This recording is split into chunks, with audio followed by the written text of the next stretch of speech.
Dear students of English Grammar, we welcome you in our lecture 8 Hindi version lecture, in which we have a series voice from active to passive voice, and today we have a topic complicated structures of interrogative sentences. Students interrogative sentences के कुछ complicated structures हमने उस category में रखे हैं जहां पर आपको सब्जेक्ट और ऑब्जेक्ट छांटना थोड़ा डिफ़िकल्ट पड़ता है। प्रीवियस लेक्चर्स में इंटरोगेटिव सेंटेंसेस में आपने देखा था कि जो इंटरोगेटिव वर्ड्स होते थे वे इंटरोगेटिव वर्ड्स आपके एडवर्ब बेस्ड होते थे, जैसे कि वाई वेयर व्हेन। जब आप वाई वेयर व्हेन या हाउ यूज़ करते हैं तो आपको सब्जेक्ट और ऑब्जेक्ट अलग ही लिखे हुए दिखाई देते हैं। आज हम यहाँ पर आपके इंटरोगेटिव प्रोनाउंस को यूज़ करने जा रहे हैं। इंटरोगेटिव प्रोनाउंस वे प्रोनाउंस हैं जो कि आपका सब्जेक्ट और ऑब्जेक्ट का वर्क भी करते हैं सेंटेंस में। स्टूडेंट्स को ये आदत होती है कि वे सब्जेक्ट और ऑब्जेक्ट्स को क्वेश्चन वर्ड से अलग ढूंढते हैं, तलाश करते हैं, लेकिन आज आपके सामने ऐसे स्ट्रक्चर्स ऑफ सेंटेंसेस आने वाले हैं जिसमें आप कुछ एडवांस सीखेंगे और सीखेंगे कि कैसे क्वेश्चन वर्ड किसी सब्जेक्ट का काम करता है और वही क्वेश्चन वर्ड कैसे किसी ऑब्जेक्ट का काम करता है। पिछले लेक्चर्स में जो आपने टेंसेस सीखे वो प्रेजेंट, पास्ट और फ्यूचर सीखे, और जो आपके ये टेंसेस थे ये इंडेफिनिट थे, means present indefinite, past indefinite और फ्यूचर इंडेफिनिट। ये टेंसेस आपने सीखे और सीखने के बाद आपने देखा कि कैसे इनके एक्टिव वॉइस की हेल्पिंग वर्ब पैसिव वॉइस में किस तरह से किन किन रूपों में चेंज होती है। तो उन्हीं टेंसेस पर हम आज अपने स्ट्रक्चर्स को यूज़ करने वाले हैं। तो इससे हमें यह पता चला कि हमारे टेंसेस तो वही यूज़ होने वाले हैं जो हमने लेक्चर 6 और 7 में यूज़ किए थे, और जो हमें सब्जेक्ट और ऑब्जेक्ट आइडेंटिफाई करना है वो हमने लेक्चर नंबर 5 में स्टडी किया था। आज उस सारे को एक समग्र रूप में इंटीग्रेटेड फॉर्म में हम यहाँ पर यूज़ करने वाले हैं। जैसे ही आप इसे यूज़ करेंगे एक बार फिर हम आपको एक हल्का सा रिवीजन दे देंगे जिससे आप इसको समझ जाएं। Student, this is M. Rahman and you are attending RSC classes of English language, and you have been watching the series of active voice on our channel RSC classes of English language. So please, to get all the lectures on your screen, please don't forget to subscribe our channel RSC classes of English language, and please if you like our channel, don't forget to like and share. आइए शुरू करते हैं कि कैसे हम interrogative pronoun को subject और object के रूप में समझते हैं, कैसे आइडेंटिफाई करते हैं। इसको समझने से पहले थोड़ा सा आपको पिछला रिवाइज करा देते हैं। जैसे कि आप जानते थे कि ही हमारा सब्जेक्ट होता है और जब हम उसको पैसिव वॉइस में प्लेस चेंज करते हैं तो वो सेंटेंस के लास्ट में या वर्ब के लास्ट में लग करके ऑब्जेक्ट की फॉर्म में चला जाता है और बाय लग जाता है। तो अगर हम शॉर्ट में बोलें तो कुछ इस तरह से बोलना बिल्कुल सही होगा कि ही को बाय हिम में बदल देते हैं और शी को बाय हर में बदल देते हैं और दे को बाय देम में बदल देते हैं। इसी तरह से आपने सीखा था कि सब्जेक्ट को किस वर्ड से आइडेंटिफाई करते हैं, तो वह क्वेश्चन वर्ड था हु। तो हु का जो आंसर होता था वो सब्जेक्ट होता था। तो स्टूडेंट्स बिल्कुल समझने वाली बात यह है कि अगर आपको हु दे रखा है और हु में सब जाहिर सी बात है कि जब आपसे पूछ रहा है कि कौन, तो सब्जेक्ट तो दिया नहीं होगा, तो हु स्वयं भी सब्जेक्ट का काम करेगा और ये हु इंटरोगेटिव प्रोनाउन कहलाता है। तो अगर हु सब्जेक्ट है तो ऑब्जेक्ट पूछने के लिए कौन सा क्वेश्चन वर्ड काम करता है? स्टूडेंट्स, ऑब्जेक्ट पूछने के लिए जो क्वेश्चन वर्ड काम करता है वो होता है हुम। तो इस तरह से हु को हम बाय हुम में करते हैं। जैसे कि आपने देखा ही को बाय हिम में, वैसे ही क्वेश्चन वर्ड हु को हम बाय हुम में करते हैं। अब देखते हैं कि इंटरोगेटिव एडजेक्टिव्स कैसे क्वेश्चन का फॉर्म लेते हैं। मान लीजिए हमारा सब्जेक्ट बॉय है।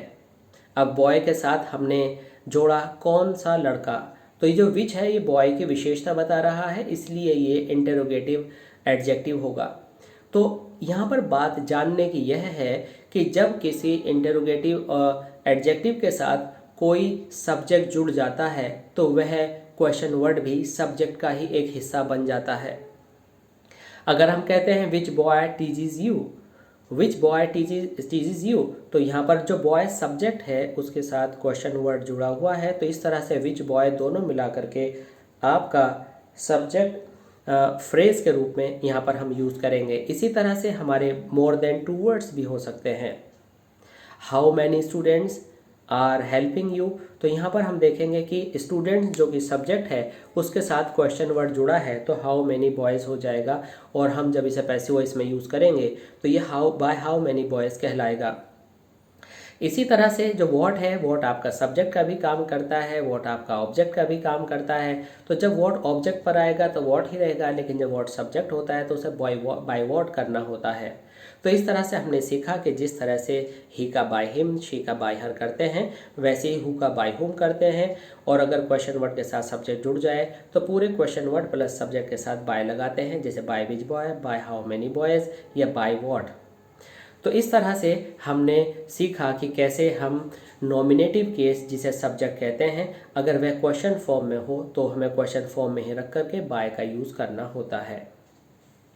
आइए अब कुछ प्रैक्टिकली कुछ एग्जाम्पल्स को देखते हैं। हमने यहाँ पर सेंटेंस लिखा है who teaches him these days, who teaches him these days. तो यहाँ पर स्टूडेंट्स आपको पहचानना है कि सब्जेक्ट क्या है। तो यहाँ पर जो हु है वह सब्जेक्ट है और जो हिम है वह ऑब्जेक्ट है, ठीक है। तो आमतौर से हम अपने पैसिव वॉइस के स्ट्रक्चर में क्या करते हैं कि जो ऑब्जेक्ट है हिम उसको हम हु की जगह ले जाते हैं और जो सब्जेक्ट है उसे लास्ट में बाय हुम की जगह लगा देते हैं। तो हमने एक आपकी हेल्प के लिए यहाँ पर एक स्ट्रक्चर दिया है जो कि फॉर्मली रॉन्ग है, तो फिर भी इसको समझ लेते हैं कि आखिर ये क्या है। देखिए, हम ही ऑब्जेक्ट को लाए और हमने इसको बिगिनिंग में ही कर दिया। ऐसे ही हु को हम बाद में ले गए, हमने बाय होम कर दिया, तो he is taught by home. लेकिन हम इसे गलत कहेंगे। गलत क्यों कहेंगे? हमने सब्जेक्ट होने के नाते इसको बाय होम कर दिया हु का, लेकिन यहाँ पर ये क्वेश्चन है और क्वेश्चन कभी भी सेंटेंस के लास्ट में नहीं लिखा जाता है। तो क्वेश्चन होने की वजह से हमने हुम को पहले लिखा और सब्जेक्ट होने की वजह से बाय उसके साथ लिखा। तो यहाँ पर दो कंडीशंस हैं कि क्वेश्चन वर्ड होने की वजह से होम बिगिनिंग में आ गया और बाय पैसिव वॉइस होने की वजह से बाय सब्जेक्ट के साथ लगता है, इसलिए बिगिनिंग में लगाया। दूसरी तरह आप इसको ऐसे भी समझ सकते हैं कि सब्जेक्ट के साथ बाय लगता है और ये हु जो था आपका सब्जेक्ट था, इसलिए सब्जेक्ट होने की वजह से बाय लगाया और हु का हुम हो गया बदल कर पॉजेसिव केस, और ये जो है क्वेश्चन वर्ड की वजह से आपने पहले लगाया। अब ये जो ही है, ही ऑब्जेक्ट है, ये आप जानते हैं। ऑब्जेक्ट कहाँ है? वर्ब के बाद। और ये जो पैसिव एक्टिव वॉइस में ऑब्जेक्ट वर्ब के बाद लिखा होता है, ये हमेशा पैसिव वॉइस बनाते समय पहले लाया जाता है। तो आप जो है इसको पहले लाए तो पहले ये वर्ब के बाद था, ये वर्ब से पहले आ गया ही। तो जब ये क्वेश्चन वर्ड है और आप जो है इस हिम को पहले लाए तो यहाँ पर क्या करेंगे? आप इज लगाएंगे, क्योंकि ही क्या है? सिंगुलर नंबर है। तो हमने थर्ड फॉर्म किया और क्वेश्चन मार्क लगाया। इस तरह से आपका ये पैसिव वॉइस फॉर्म पूरा हुआ। इसको एक बार फिर समझ लीजिए कि जो हु सब्जेक्ट था तो बाय हुम आपने कर दिया, जो कि बाद में लगना था, हमने क्वेश्चन वर्ड की वजह से पहले लगा दिया। इसके बाद वही फॉर्मेलिटीज़ आपको करनी है कि हिम को पहले लाए, और जब आप पहले सब्जेक्ट को लाए और क्वेश्चन वर्ड आपका दे रखा है तो जाहिर सी बात है कि क्वेश्चन वर्ड और ये लाए गए ऑब्जेक्ट जो कि सब्जेक्ट की फॉर्म में लिखा है, जिसे नॉमिनेटिव केस कहते हैं, अगर हम साधारण शब्दों में बोलें जिसको हमने सब्जेक्ट बनाकर यहाँ पर लगाया है, तो स्टूडेंट्स आपको क्वेश्चन वर्ड और इस सब्जेक्ट के बीच में हेल्पिंग वर्ब डालनी पड़ेगी जो पैसिव वॉइस से संबंधित है। तो इस तरह से जो आपका आंसर आया वह आया by whom is he taught. अब इसी तरह से हम दूसरा एग्जाम्पल देखते हैं, लेकिन साथ में हमने यहाँ पर एक रूल एस्टेब्लिश करने की कोशिश की है। तो जब भी आपका हु आता है आप बाय होम करते हैं, फिर पैसिव वॉइस की हेल्पिंग वर्ब लगाते हैं, फिर जो एक्टिव वॉइस में वर्ब के पीछे दे रखा होता है ऑब्जेक्ट, उसको आप पहले लाते हैं। फिर ये जो ऑब्जेक्ट होता है इसको नॉमिनेटिव केस मतलब सब्जेक्ट की तरह से आप लिखते हैं, और फिर वर्ब की थर्ड फॉर्म करते हैं और फिर क्वेश्चन मार्क लगाते हैं। अब यही रूल हमें who sang a beautiful song for you पर अप्लाई करना है। तो स्टूडेंट सबसे पहले हमें जानना है कि इसमें सब्जेक्ट क्या है। तो सब्जेक्ट है हु का बाय हुम होगा, और ऑब्जेक्ट क्या है? पहला नाउन या प्रोनाउन, तो अ ब्यूटीफुल सॉन्ग, तो हमें सॉन्ग पहला नाउन मिला, तो इसका मतलब यह हुआ कि आप ब्यूटीफुल सॉन्ग के साथ जुड़ेगा। तो हमें ऑब्जेक्ट मिल गया अ ब्यूटीफुल सॉन्ग, सब्जेक्ट मिल गया हु। आइए देखते हैं इसको कैसे ट्रांसफॉर्म करते हैं। तो हमने यहाँ पर हु का बाय होम कर दिया। अ ब्यूटीफुल सॉन्ग जो है यहाँ पर हमने अ ब्यूटीफुल सॉन्ग लिख लिया। और हम यहाँ पर एक चीज़ जो कि लिखने से रह गई है वह है संग। तो हमारी जो वर्ब थी वो क्या थी, सेंग। और इस सेंग की जगह पर आप क्या करेंगे, by whom was a beautiful song. यहाँ पर आप लिखेंगे थर्ड फॉर्म संग। क्या लिखेंगे, संग फॉर यू। तो यहाँ पर जो आपकी ये हमने रेड कलर से अभी लिखी है जो कि लिखने से रह गई थी, ये है आपकी थर्ड फॉर्म।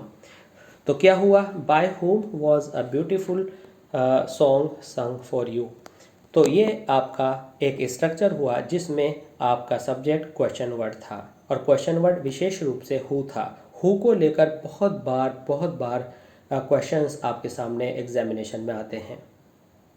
ये एग्जामिनेशन एकेडमिक्स हो चाहे आपका कॉम्पिटिटिव लेवल हो, इस तरह का इम्पोर्टेंट क्वेश्चन माना जाता है।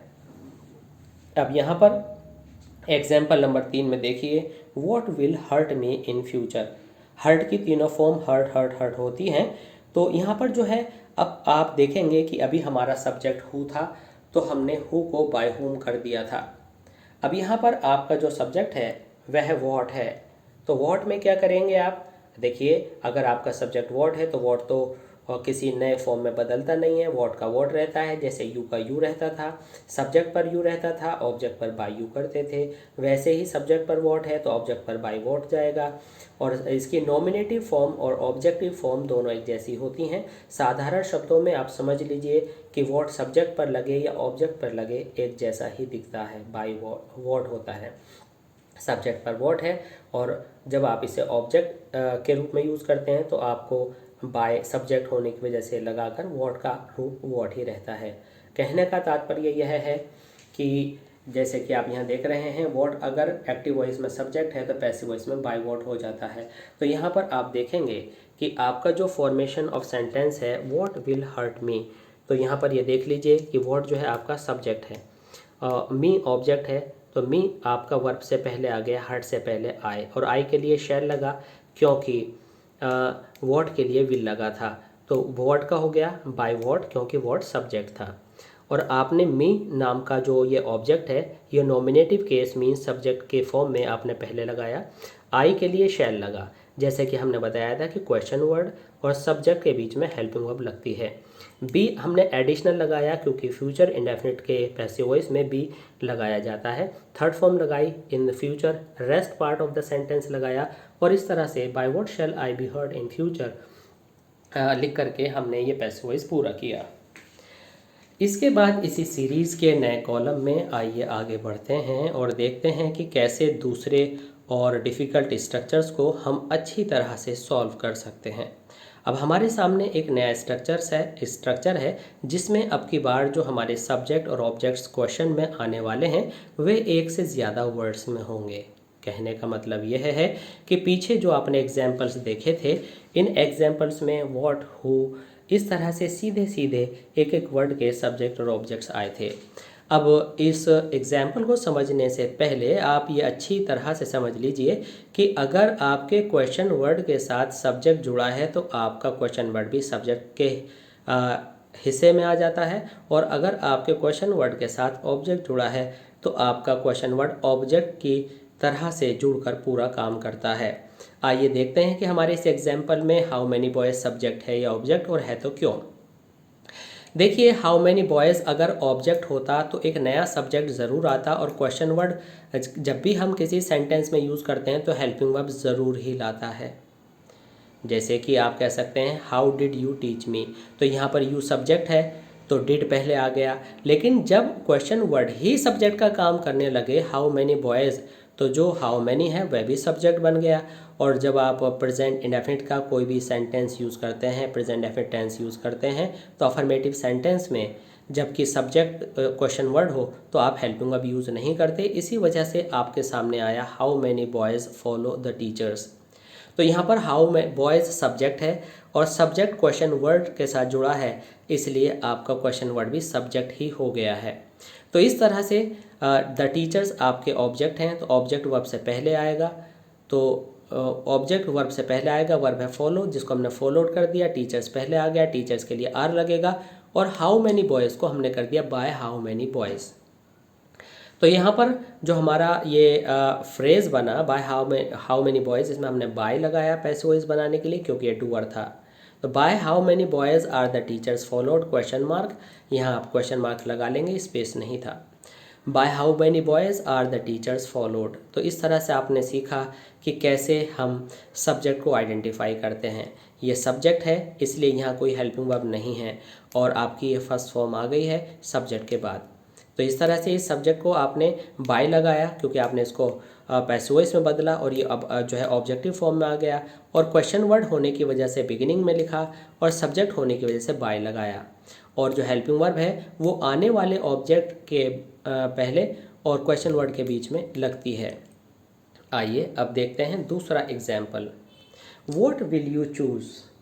अभी हमने पीछे एक सेंटेंस किया था जिसमें हमने देखा था कि व्हाट सब्जेक्ट है। अब स्टूडेंट्स हमें ये जानना है कि व्हाट सब्जेक्ट कब होता है और व्हाट कब ऑब्जेक्ट होता है। तो इससे पहले कि हम कुछ दूसरा एग्जाम्पल लें, पहले यही समझ लेते हैं हमारी मेन वर्ब क्या है, चूज़। चूज़ से ठीक पहले एक ना प्रोनाउन आ गया यू, तो यानी कि यू जो है वो सब्जेक्ट है। अब यू चूज़ करेगा क्या, तो यानी जो व्हाट आना चाहिए जनरली आना चाहिए चूज़ के बाद, यानी यू चूज़ व्हाट, तो व्हाट ऑब्जेक्ट हुआ। तो हमने ये ब्लू कलर में जो व्हाट को लिखा है इसका मतलब है कि ये ऑब्जेक्ट है।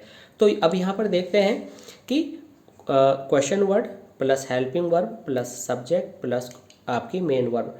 तो मेन वर्ब से पहले आपका एक सब्जेक्ट यहाँ आ रहा है यू, यू को हमने ग्रीन कलर से लिखा है, तो जहाँ भी सब्जेक्ट से रहे हैं हमने ग्रीन कलर से लिखे हैं।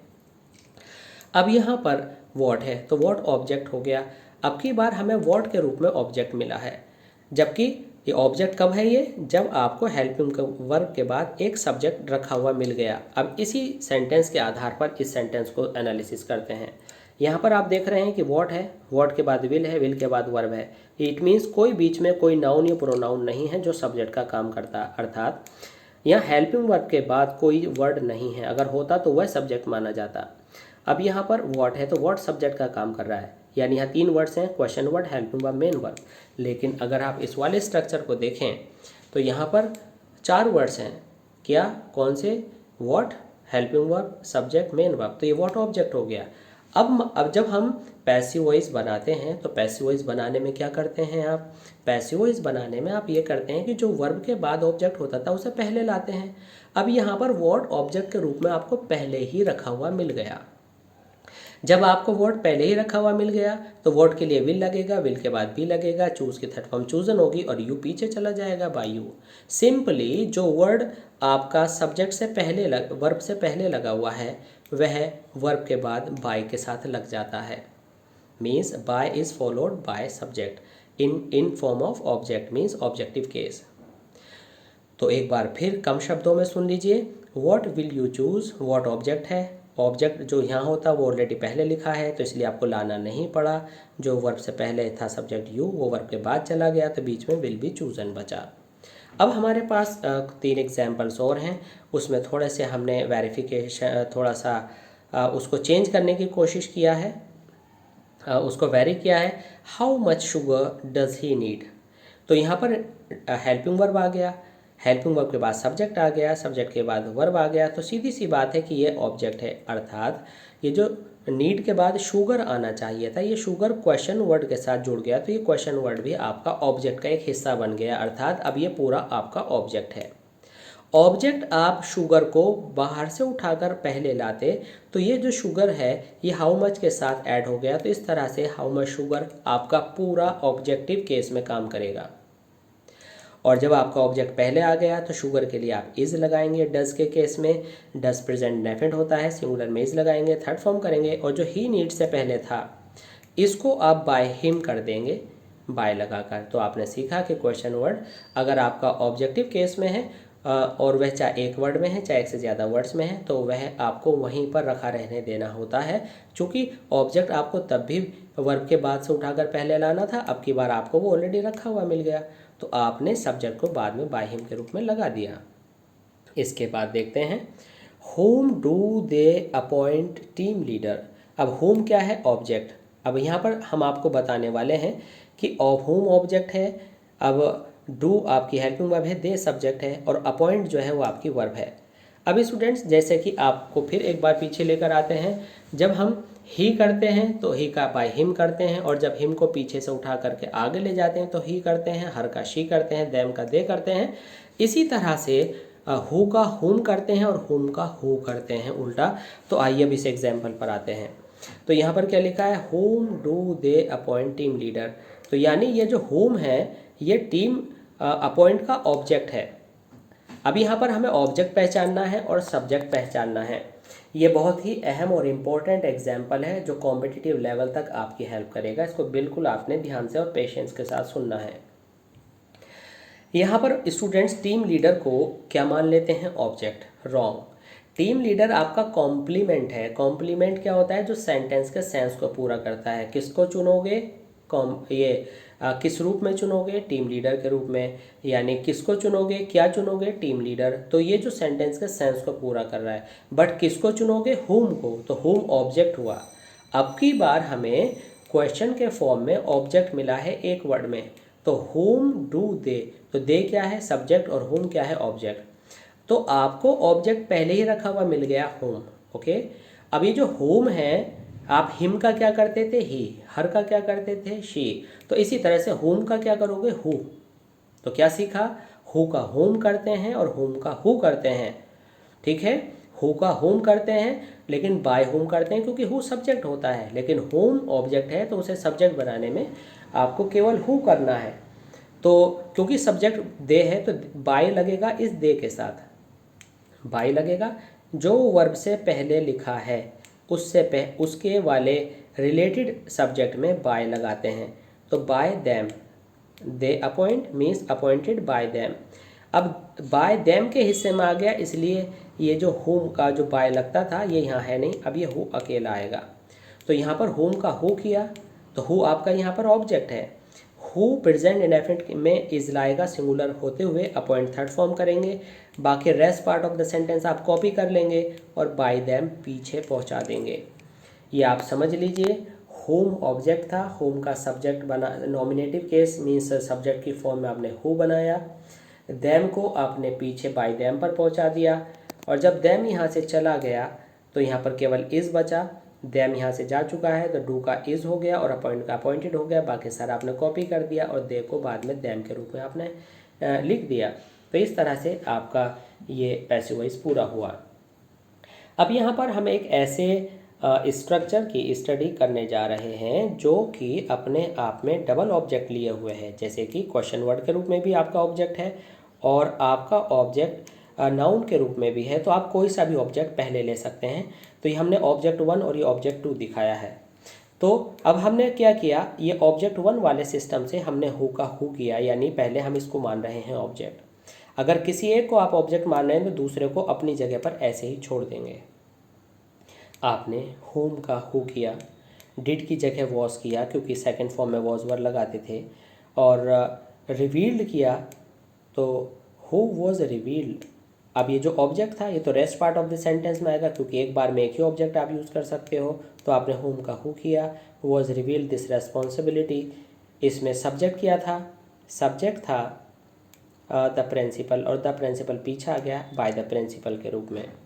अब इसके बाद हम देखते हैं कि हमने अब की बार जो द रेस्पॉन्सिबिलिटी है उसे ऑब्जेक्ट मानना है। अब हम द रेस्पॉन्सिबिलिटी को पहले ले आए, द रेस्पॉन्सिबिलिटी को यहाँ पहले ले आए। तो अब हुम एज इट इज़ रहेगा क्योंकि हम दूसरे ऑब्जेक्ट के साथ काम कर रहे हैं। तो अब की बार हमने हुम को टच नहीं किया, और दिस रेस्पॉन्सिबिलिटी सिंगुलर है इसलिए हमने लिखा हुम was this responsibility revealed by the teacher. तो इस तरह से स्टूडेंट्स आपने देखा कि कैसे आप डबल ऑब्जेक्ट्स को पैसिव वॉइस में यूज़ में लेते हैं, कैसे आप आइडेंटिफाई करते हैं कि कौन सा वर्ड सब्जेक्ट है या ऑब्जेक्ट। आई होप कि ये लेक्चर आपके लिए बहुत ही हेल्पफुल साबित होगा, और ये लेक्चर आपको पसंद आता है तो प्लीज़ लाइक करना मत भूलिएगा।